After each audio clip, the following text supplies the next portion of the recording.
La plupart des gens se posent la question de savoir à quoi sert leur vie, quel est le sens de leur vie, pourquoi est-ce qu'ils sont sur Terre.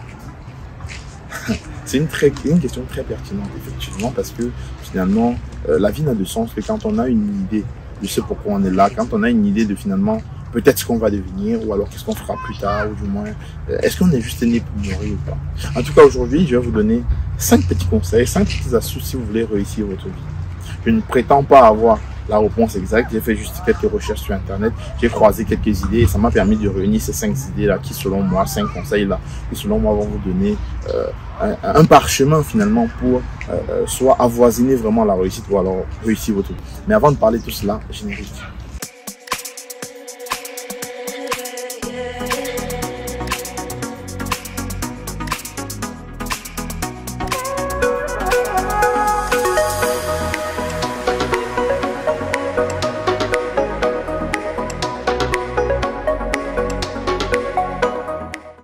Hello les amis, j'espère que vous allez bien. Bienvenue sur Un Jeune Métier. Ici on parle d'orientation, de reconversion, de digital. Bref, on parle de tout ce qui est lié à l'épanouissement de la jeunesse en général. Comme vous avez pu le constater depuis la vidéo précédente, on essaie de travailler sur des contenus en extérieur. C'est vrai, il y a un peu plus de bruit, vous m'en excuserez. J'essaie de travailler sur un décor un peu plus différent par rapport à mon bureau habituel à la maison.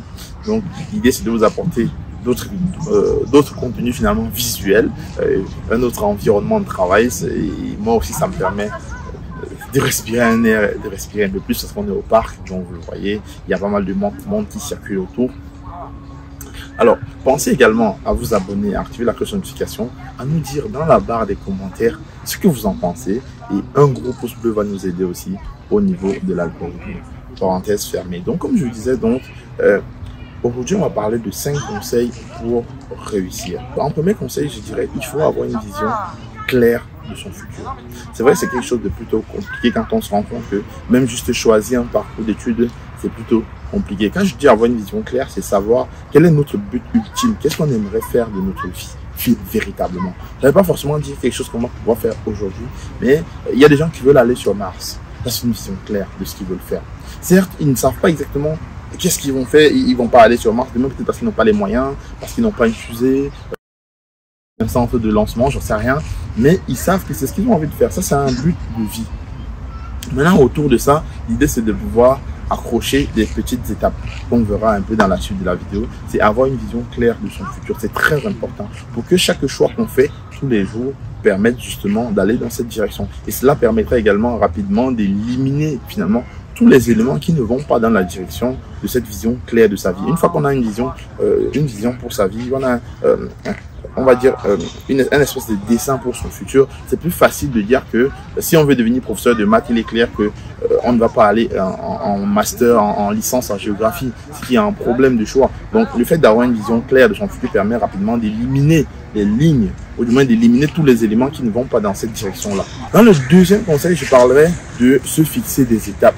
Et oui, comme il y a un célèbre entrepreneur qui dit voyez grand, commencez petit. D'ailleurs, c'est une phrase qu'on retrouve énormément dans l'entrepreneuriat. Voyez grand, commencez petit. Si votre vision, comme je disais dans la première partie, c'est d'aller sur Mars, certainement, vous n'allez pas commencer par chercher comment acheter un billet pour une place dans une navette spatiale et je ne sais pourquoi. Car clairement, ce serait très compliqué. Mais commencer petit, ça veut dire, dans un premier temps, vous pouvez dire, soit mon but c'est d'acheter une place pour y aller, ou alors mon but c'est de construire des fusées pour y aller. Vous faites ce choix-là. Et ensuite, si je veux acheter un billet, il faut avoir de l'argent. Pour avoir de l'argent, il faut travailler. Pour travailler, il faut avoir un bon job qui paye bien. Pour avoir un bon job qui paye bien, il faut faire des études qui permettent d'avoir un bon job. Pour faire ces études, il faut faire un choix d'orientation scolaire. Vous voyez que rapidement, on détermine les étapes. Parce que le but, c'est pas de dire j'ai telle vision et je vais sauter rapidement, atterrir là-bas. Mais c'est de voir quelles sont les étapes qui permettent d'obtenir ce genre de résultats-là. Vous allez donc définir ces étapes-là. Challengez votre idée, allez voir des personnes qui sont peut-être dans ces métiers-là, qui gagnent ces sommes-là, et demandez-leur comment elles ont fait. Qu'est-ce qu'elles ont comme parcours, qu'est-ce qu'elles ont comme particularité, pourquoi est-ce qu'elles en sont là. Voilà, allez challenger ces personnes afin de mieux définir les étapes. Comment est-ce que vous allez faire pour obtenir ces résultats qui vont vous permettre d'atteindre cette vision-là de la vie. C'est très important de définir les étapes. Les étapes vont vous permettre de rapidement comprendre que il faut faire petit à petit, pas à pas. S'il faut quitter d'ici, par exemple, à Lyon où on est pour aller à Paris, on ne peut pas faire un seul pas et arriver à Paris. Il faut marquer pas après pas, pas après pas, pas après pas pour arriver à Paris.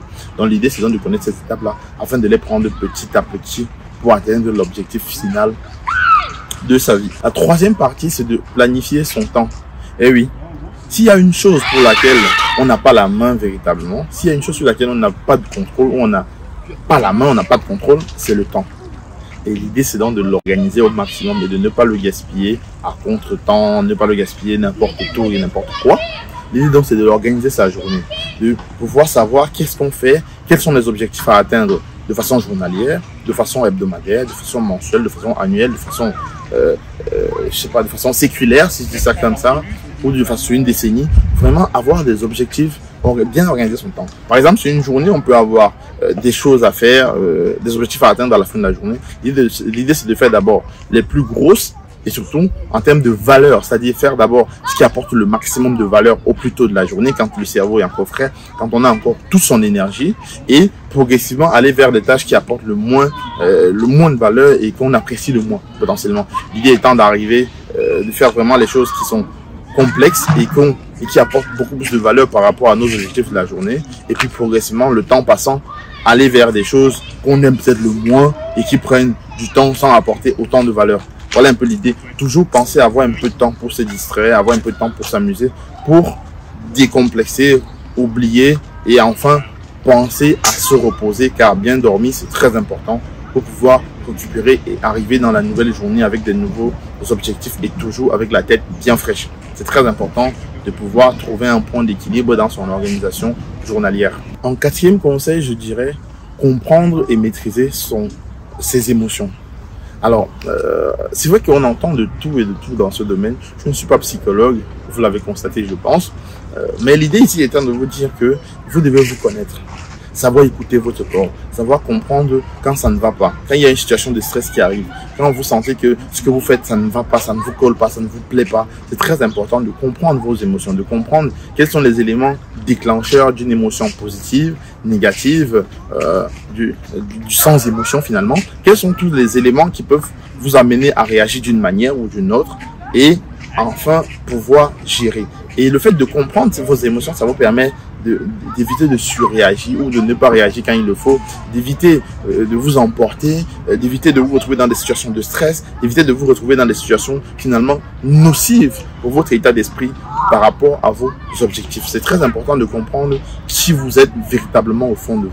Ce n'est que dans ces conditions-là que vous pouvez atteindre la plénitude individuelle, atteindre le maximum, le summum de votre apport de valeur par rapport à ce que vous voulez devenir, par rapport à l'objectif que vous voulez atteindre dans votre vie. Prenez bien conscience de cela. Les émotions, ça peut être utilisé dans la bonne direction, mais ça peut également être utilisé dans la mauvaise direction. Toujours est-il que des émotions, il y en aura toujours. Maintenant, ce qui est plus important, c'est comment vous allez réagir par rapport à cela. Quels sont les outils que vous allez mettre en place finalement pour pouvoir dompter cela et orienter dans la bonne direction. Beaucoup de personnes disent qu'il faut éviter le stress, il faut faire ci, il faut faire ça. En réalité, il faut se connaître, il faut se comprendre. Si votre corps demande du repos, reposez-vous. Si votre corps demande changement d'idée, c'est-à-dire de couper un peu une petite cassure, aller vous distraire, prendre des vacances, prenez-les vacances. Ce n'est pas grave, au contraire, c'est même du temps gagné parce que quand vous prenez du repos, quand vous revenez, vous êtes encore plus productif, vous êtes encore plus pourvoyeur de valeur. C'est très important de savoir s'écouter, savoir se comprendre. Si un truc vous apporte du malaise, eh bien, comprenez-le, prenez conscience de cela. C'est votre corps. Vous ne pouvez pas être une machine 24/24. Il y a des robots qui sont là pour ça. Vous êtes là pour apporter de la valeur au maximum. Et la meilleure manière d'apporter de la valeur, c'est être au maximum également de ses émotions, au maximum de son état individuel. Prenez bien conscience de cela. En cinquième, je dirais, savoir bien exploiter ses échecs.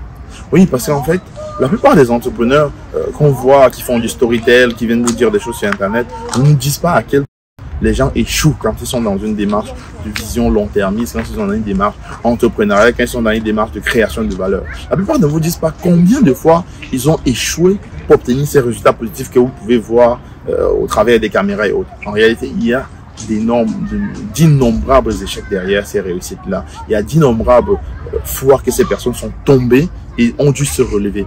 Et l'idée ici, c'est de comprendre que oui, on peut échouer, oui, l'échec n'est pas fatal, oui, on peut se tromper, oui, on peut faire des mauvais choix, mais ce qui compte réellement, c'est qu'est-ce qu'on en apprend, qu'est-ce qu'on en tire, est-ce qu'on en sort plus grandi ou pas, comment est-ce qu'on gère ces échecs.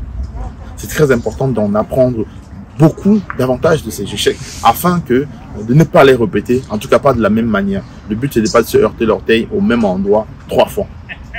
Quand on a échoué, bah, on a échoué, hein, littéralement. On accepte, on recommence, mais en changeant la variante qui nous a fait échouer.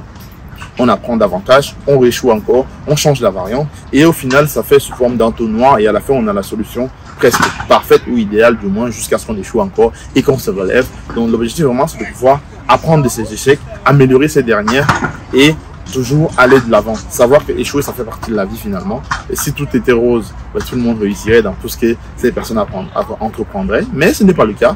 Tout le monde est appelé à échouer. Personne ne va réussir sans jamais connaître l'échec, non? Ça n'existe pas, en tout cas à ma connaissance personnelle, je n'en connais pas du tout. Donc sachez que vous allez échouer au cours de votre parcours.